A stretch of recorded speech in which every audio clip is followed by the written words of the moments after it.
Hi everybody and welcome back to my YouTube channel. I'm so happy to see you.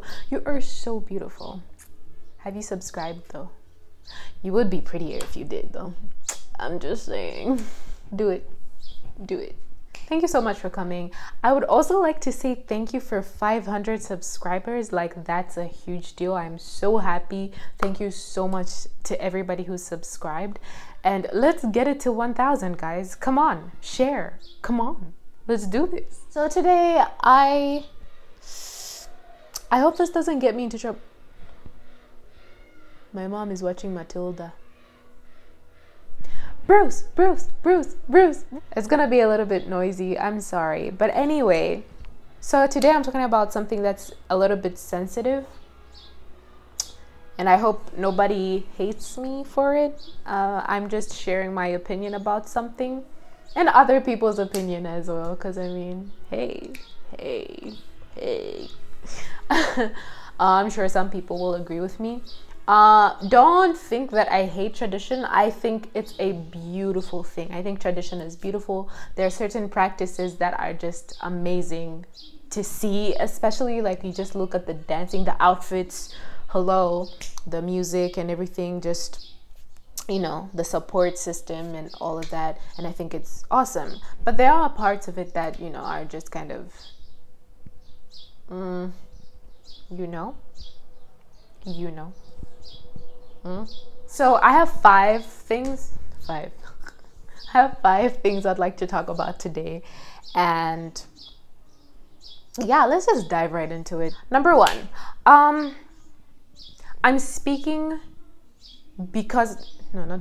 I'm speaking in the angle of Christianity, as a Christian, how I see these things. So I feel like tradition can be spiritual sometimes. It can be very, very spiritual sometimes. And I guess families are different, traditions are different because we come from different clans and all of that. But like, yeah, some things can be extremely spiritual. And as a Christian, I don't think I can, you know, get involved with that. And I've seen parts where, you know, these are Christians and then you're like, but that's not a Christian thing to do. And they're like, when it comes to tradition, God aside, that would never be me. When I chose Jesus Christ, it was all or nothing, and I'm not gonna compromise, you know, because of, you know, I mean, you chose God, you chose him. You said, I'm going to be a Christian. No one forced you to do that. You chose God, and you cannot go halfway in and, you know, the other half is placed somewhere else. Again, I'm not saying that tradition is bad. There are certain parts that are just not, they're just a no-no for me. Can I give an example? There are people who do tundembo. Yeah, there are people who do those tattoo things. Unfortunately, I have a few. There was a time a family member was sick and we were all required to, you see, like we didn't even know what we were doing. We were just all required to have those things. And I mean, at the time I did it to save someone, so it was a good thing. But yeah, I mean, there's a lot of spirituality involved in this, and there's certain rituals that you do. It's not just like you doing tundembo and stuff. Like, there's certain practices that are just spiritual.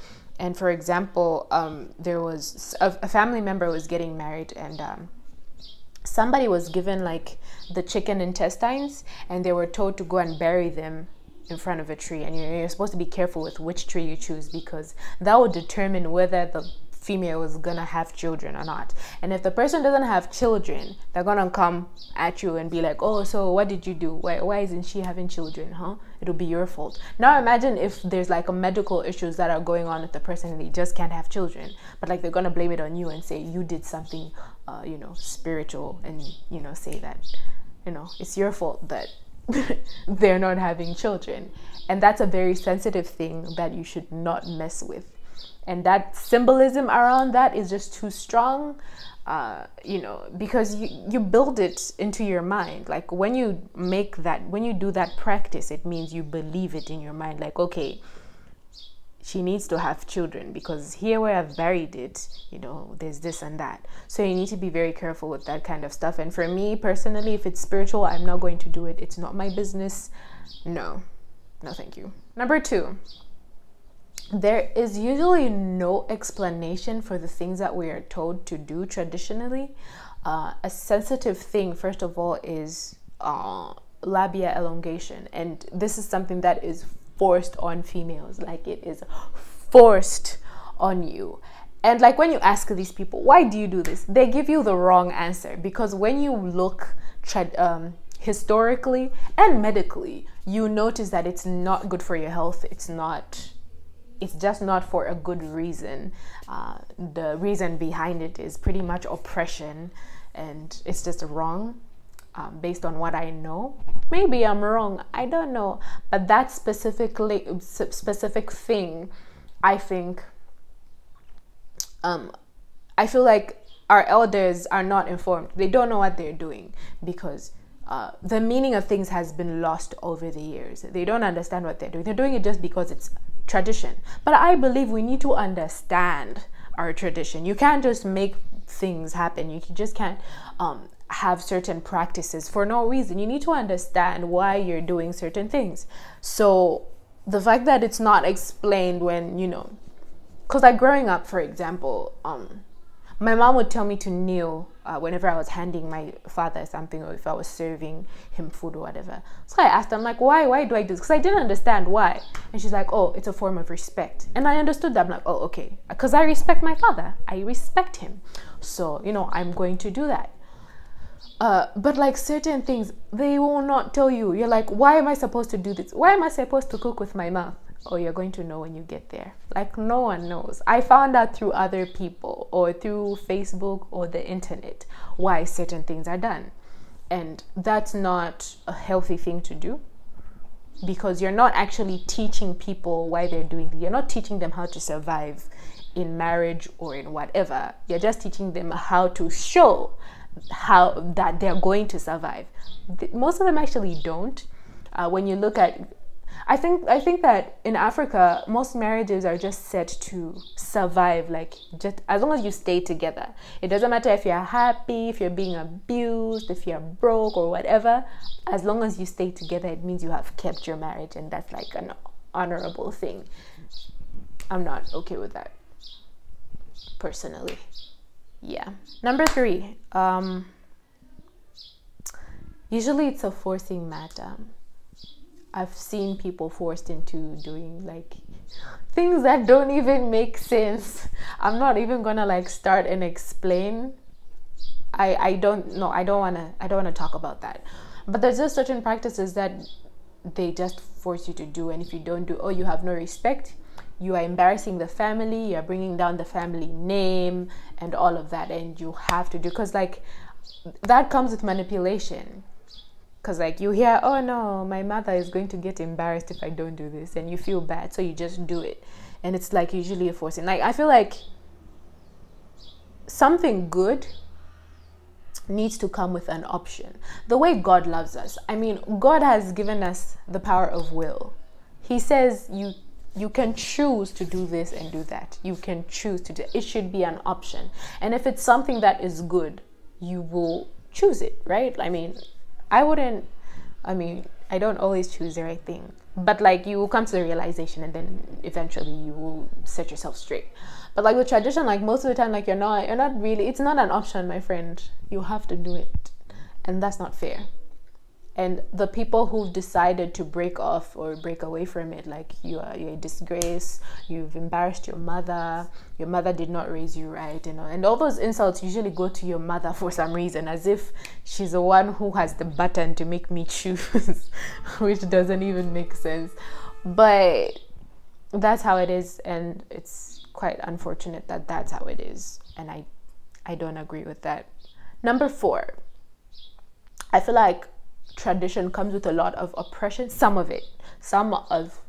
traditions come with a lot of oppression.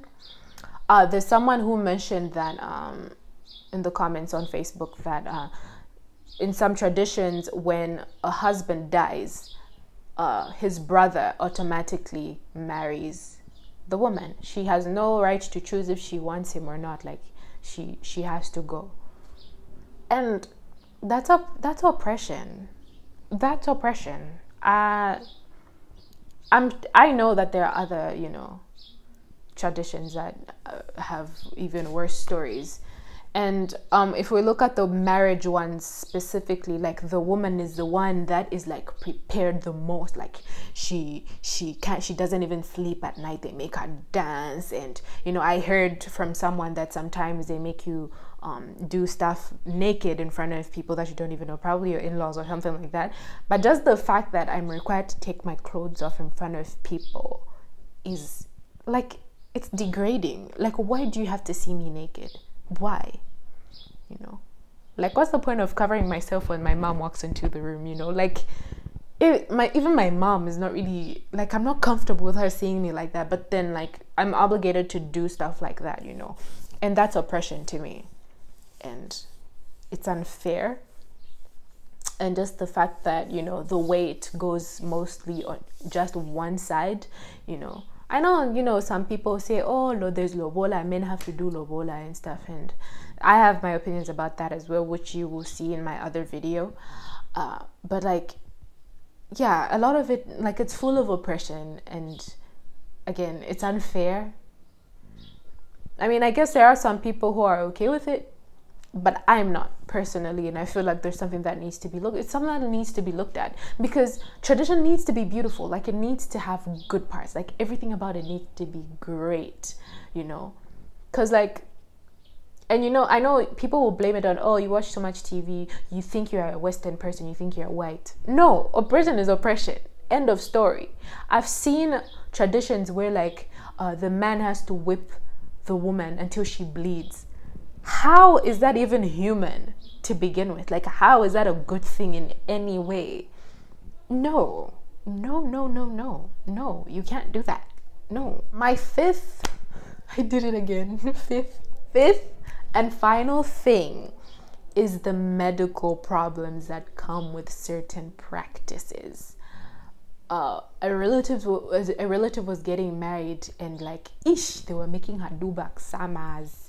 And like, she almost pricked her toe with like a needle, and that's dangerous if it has rust or something. Like, if it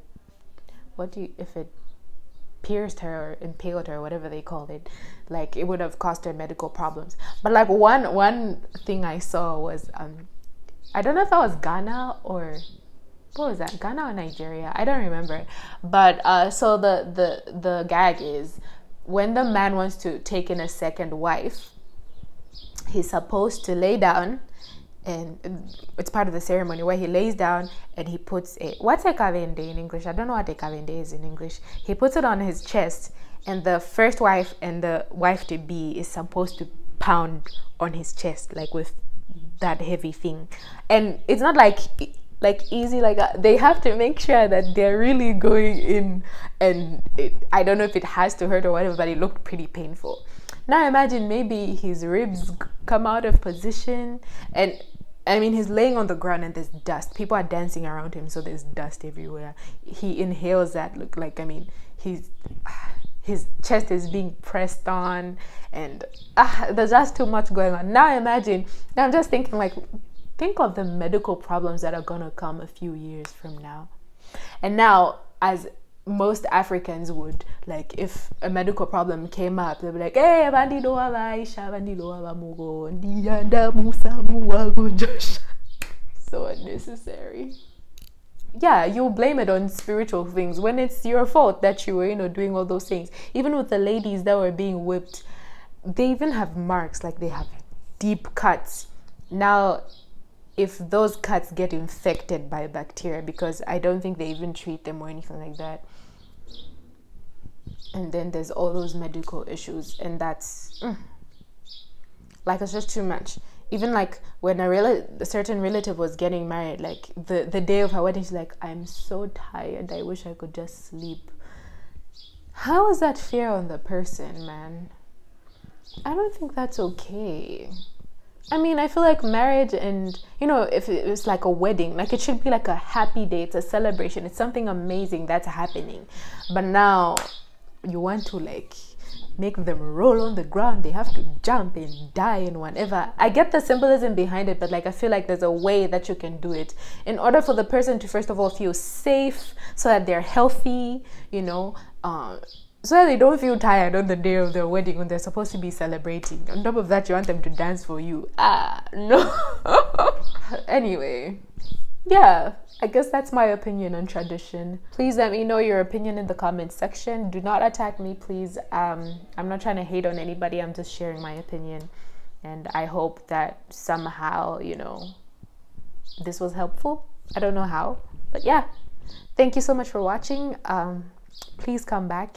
Please help me get to 1,000 subscribers. Thank you so much. Bye.